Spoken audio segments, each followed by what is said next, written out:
गांव के किनारे ऊंचे नीम के पेड़ पर एक चील रहती थी। उसी पेड़ के नीचे डालियों पर एक कौवा और उसकी जोड़ी रहती थी। दोनों ही अपने अपने ढंग से जीवन जी रहे थे। कौवा रोज सुबह गांव की गलियों में उड़ कर जाता, कहीं से रोटी की टुकड़ा उठाता, कभी किसी बच्ची खुशी पूरी, तो कभी खेत से गिरा दाल। बड़ी मुश्किल से पेट भरता।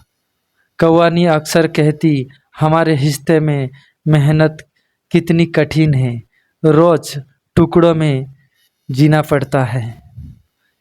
चील ऊंचाई से कौवों को देखती और हंसकर कहती, अरे तुम छोटे पक्षी, तुम्हें इंसान के टुकड़े पर जीना पड़ता है। मैं देखो, खेत में चूहा, नदी से मछली, सब मेरा शिकार है। मुझे किसी की मेहरबानी की ज़रूरत नहीं। कौवा चुप रहता, मगर उसके मन में खटास आ जाती थी।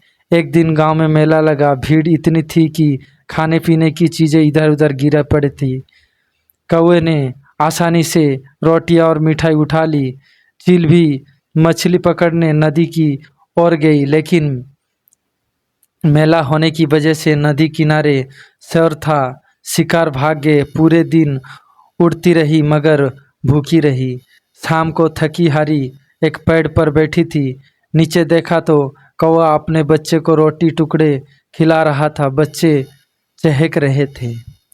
चील ने मन ही मन सोचा, मैं खुद को बड़ा शिकारी समझती थी, पर आज भूखी रह गई। ये कौवा भले ही इंसान के टुकड़े पर जिए, पर मगर परिवार का पेट तो भर लेता है। असली चतुराई यही है, हालात चाहे जैसे ही भी हो, जीवन जीने का रास्ता ढूंढ लिया जाए। चील ने पहली बार कौवे से कहा, भाई, मैं तुम्हें छोटा समझती थी, मगर असली ताकत वही है जो मुश्किल में भी जुगाड़ कर ले। आज मैंने तुमसे सीख ली। कौवा मुस्कुराया, भाई, आसमान में ऊंचा उड़ना बड़ी बात नहीं है, जमीन पर टिक कर जीना असली कला है।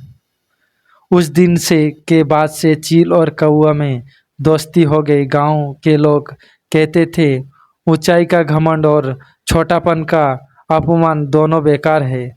असली समझदारी है हालात को पहचान कर जी